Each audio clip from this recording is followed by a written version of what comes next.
Hello and welcome. Hello. We're going to do the entire Killswitch Engage album today. Oh wait, hello, welcome to Intermission. We're going to do the entire Killswitch Engage album today. But I think from experience we've proven that an entire album's can be a bit much, Mhm. quite a lot to do. So we're doing just the single from the album, which is Right. track 4, In Due Time. Mhm. Do you want to give your opinions on it while I adjust my mic a little bit?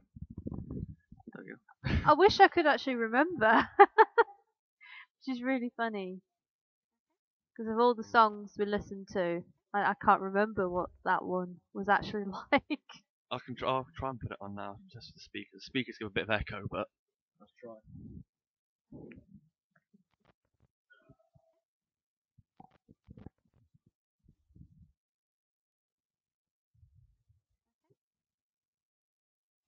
There you go. What do you think of this then? Oh, well, I'm beginning to remember this now. Yeah. So what do you think of it? It's a good song, don't you think?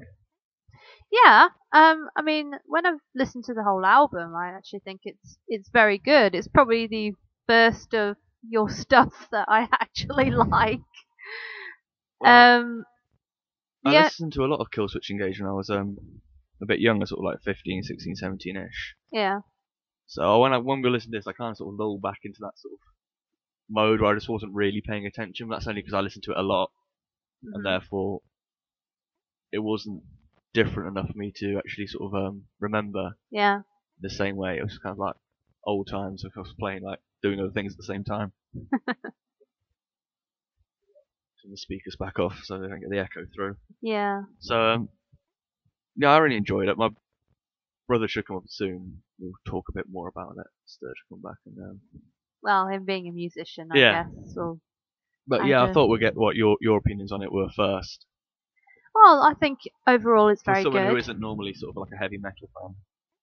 Well, I'm not going to say I'm not a heavy metal fan. It's just I'm quite particular about what I listen to. But as far as from what I've heard, I think it's very good overall. The only bit I'll say is I don't like it when they start screaming in it. Well, that's kind of like Killswitch Engage's signature thing that makes them stand out. Is that they do both Mm. like proper traditional singing and metal screaming at the same time, which I've always liked from the band. Because you kind of have that sort of reprieve from it. Cause, I find like just nothing but heavy metal screaming over and over again. Yeah. You get a bit tiring, even though I do like it. I don't want the entire thing to be Mm. just metal screaming. But I think when Killswitch Engage mix it, I think it's two singers. Probably is two singers. Do it. I enjoy it much more because there is that break between the two artists. You get your sort of your metal singing, your metal screaming, then it's normal singing, and the sort of broken up into the various sections of the song. Mm. I think it gives a nice break. Otherwise, you get fatigued. I think that's why I sort of lost interest in heavy metal to begin with. It's because I got very sort of fatigued with the sound of it. Mm. That's why I kind of went off into listen to more sort of like indie and grunge and sort of alternative rock rather than just listening to heavy metal all the time Yeah. because you get very tired of it very quickly. Mm. So that's one of the reasons I still kind of listen to Killswitch Engage because it has got that sort of balance which I think other metal hasn't. Right. Would you agree? Well, I mean, I don't know. I've never been a fan of, when people, when they sing this type of music, that they just actually just scream into the microphone. I just don't know what the point There is a is, certain really. technique and skill to metal screaming. It's not. You can sort of get up a mic and try and do it, and it does just shred your throat, and you won't be able to speak for weeks. It does actually have a certain technique to it, which I haven't been able to master myself. Not a lot of people can, to be fair. But it is a. I don't think it should be written off as just screaming into a mic. There's a degree of skill to it, and there is a degree of melody to it, which I don't think people notice because it is in that kind of sort of very sort of gruff, very heavy, sort of distorted way. It's to mimic the distortion of the guitar, but Yeah. there is a melody and there is a tune the same way that it's not just people. Even though there's a lot of distortion, a lot of effects on a metal guitar, there is still notes being played and metal screaming in the same way. It's the same thing. I Yeah. don't think it should be discounted as not singing. It is not singing, but there is a melody and there is sort of a tune to it, even if it's changed through the act of the screaming. Through certain songs it's fine, Mm. but then there's just like with the first one, you know, for example, the first track.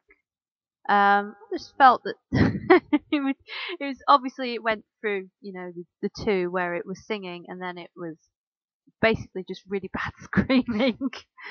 But on other tracks it's not so bad. But then on others it's just terrible.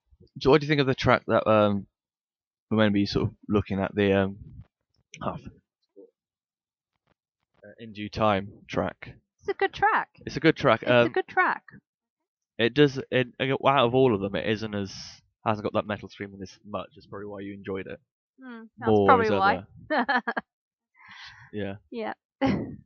But no, I think I really like the singer of Killswitch Engage, and I think it's like the original singer coming back to the band as well. So it's it's got that sort of that classic sound that Killswitch has, which I think they lost in a couple of albums. Yeah. So it does very much hark back to their earlier stuff, which is really good. Wow. Which I really like about it. So yeah, 'cause, I think there's a couple of albums that they were all right. I mean, but they weren't as good as the classic stuff. Like obviously, you know, the big, what was it, Micah's? Well, I can't remember what album that was on. Yeah. I can't remember the name. I can remember the album cover. I can't remember the name. But that was that height, and then a couple of albums that they kind of flagged a bit. But this is a really good one of their albums, and it's very back to their roots. Again, I'm going to say I don't normally listen to this stuff anymore. I did a lot when I was younger, not so much anymore, and so I'm not probably going to listen to this as much as I would have like 5 or 6 years ago, which is a shame really, because they're still a really good band. And they still got a really good sound. It's not what I listen to anymore, if you know what I mean. Yeah. I'm glad I listen to it now, but it's just not what I listen to anymore, which is just a shame. Yeah. What about you? Has this converted you to the ways of metal? Well, I like it. I mean, I'd probably maybe even go as far as to buy it for myself and listen to it in my house. You know, I could listen to this. You know, only the ones that, you know, where it's not all screaming. Well, that's the beauty of modern music, I think, is the fact that you can pick and choose singles and songs from an album you don't like, you know, with playlists and MP3s and stuff. Yeah, it's true. That's Yeah. one benefits as much as I half on about the old days. That's one of Yeah. the benefits. If there's 3 or 4 songs that ruin an album, you can just like You cut could them out. cut them out. Yeah. With a more reprised version of the album, which might sound a little bit better. But yeah, overall, I like it very much, which, you know, is unusual considering. Yeah. Yeah. Well, if you're done talking, I'm going to go Adam in. Yeah, I'm done talking. So yeah. Yep. That's it from Sam. Want to say goodbye, Sam? Bye bye. And I'll be back in shortly. Okay, we're back again. Hello. Now I've got my brother Sturge involved. Okay. What's your opinions on the Killswitch Engage album? I'm not. This kind of. Obviously, the old singers come back. They've got this like new kind of I guess like single war. Like who do you prefer over one or the other? Honestly, I actually prefer the new guy. Like not by much, just a little bit. But you know, Yeah. I'm definitely digging this new track. It's pretty good. It's like I said, it was it's kind of harks back to some of the older stuff of theirs. Well, yeah, it's almost like a continuation of the first album, because when they went on tour, they actually with a new singer obviously came back. I think Periphery were supporting as well, and a few other bands. They just played the first album in its entirety. I think in its entirety, or so because of the new singer, they thought, oh, we can do our own material in its fullness. So Yeah. they went back and just did the whole like first album, which I thought was pretty cool actually. No, I mean I've been listening to the entire album itself, and it's a pretty solid album. It's like I was saying to Sam earlier, that it's something I haven't really listened to in a very long time. Yeah. So I think my expertise on sort of heavy metal has wavered slightly, because I tend to sort of move more on to alternative rock than I did back in the day. But no, I still really like it. It's something I'm glad I listened to and will pick up again. Yeah, Killswitch, obviously because it was the whole kind of metalcore scene, and to be honest, they're only decent, apart from Adelaide Dying, when it comes to the metalcore scene, which, if anyone knows, Adam D, the guitarist, produced most of Adelaide Dying stuff. and also produces his own stuff. So it's got the nice kind of high gain, nice I call like glassy crystal kind of guitars. They're not like an old school guitar where it's more like low and a bit fuzzy. Where it's definitely like it has that sort of cleaner high gain crystal, as I like to call it. But yeah, I love. I don't usually tend to like that because it's kind of like overproduced, like Asking Alexander kind of shit. Like it's just like layered. But no, I love the way it's produced. I love the way that you got clean vocals and dirty at the same time. No, I was talking to Sam about that. I like the balance between having like the metal screamer and the singing. I think it makes a good balance. If a metal song's all metal screaming, it can get quite tiring after a while. It's just a wall of sound, isn't it? Really, but it's not. The clean vocals aren't done in a way. That's what I've always liked. They're not over clean. They're not really like perfect singing. Yeah. It's still quite sort of a heavy rock sound. It's being sung by like a really, because that's the problem with metal. You get like 14 or 16-year-old kind of like you can't even do. They're almost like women singing. Well, not opposed to that either. But they've got that kind of like that teeny kind of voice. Very sort of young voice. Yeah, but it's got such a fucking man's voice. A fucking man singing it. When Killswitch kick in, it's like with any singer they've had. Obviously, they've had two and a few like touring at some point. At some point they must have done. But like just a man's fucking singing. It's just like almost like obviously with the old singer. I can't remember his name. The Holy Diver. It was like a man's voice. Yeah. It's fucking just awesome. Yeah, I think it's good to mention that the Holy Diver cover is probably one of my favourite covers of all time. Yeah, it's good. Next to Rage Against the Machine's cover of Kick Out the Jams. Yeah, which is fucking the solo's just meant. Yeah, I'm definitely down with that. We should do we'll do best covers, best metal bands or rock bands cover. Best covers in general. Cause there's a lot of really good actually. We've got bands that aren't necessarily metal that do really good covers. Yeah. I'm trying to think on top of my head, but we'll do the best and worst because I can some worst covers. There's some really. Alright, back to the track, yeah. I'm down with it. I love it. They switched guitar heads to usually I think people use PV 51050s. I think that's what they're called. But they've gone to Laney Ironheart, which was it's made in the Black Country. Little fact for that. And like Laney recently have made proper high gain amps. A little bit more cleaner. Usually more like Black Sabbathy kind of sound, a bit more grungy.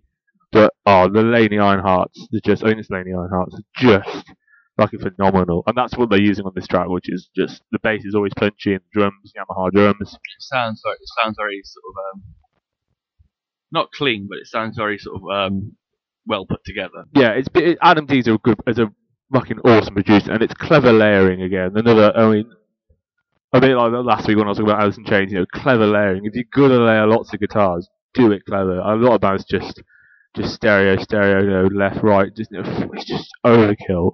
It's probably a bit more than I would do if I was layering, but then I don't usually do metal. So, but yeah, I'm definitely down with it. I'm 100%. Yeah. So, well, I think I told you. Sam was quite positive about this as well. I didn't think she would, because normally she's not like metal's not normally her thing, but she said definitely it's a very good single, and she would buy the album. Not necessarily all the songs. She doesn't like the metal screaming as much. The songs where it's not as heavy, she's definitely said it was a very good album. Killswitch is for people, I would say like getting into more modern metal, because it's definitely a modern metal band. It has a very definite modern metal sound to it. Yeah, it would never confuse some of the classics. But no, but if you're getting into more modern metal, then it's definitely Killswitch is definitely like it's up there, kind of maybe like with maybe Slipknot. If you're just getting into new metal, not necessarily if those bands are good or bad. But they're like the first bands, big names you can easily find the music, easily find about them. Killswitch is definitely one of them. Yeah. Alright, then that's us for today. Goodbye from me. Sorry, I think Sam's already said goodbye. You want to say goodbye? Yeah, I'll see Ryan might become next time, maybe not. Maybe. Depends what we're doing. Alright, goodbye.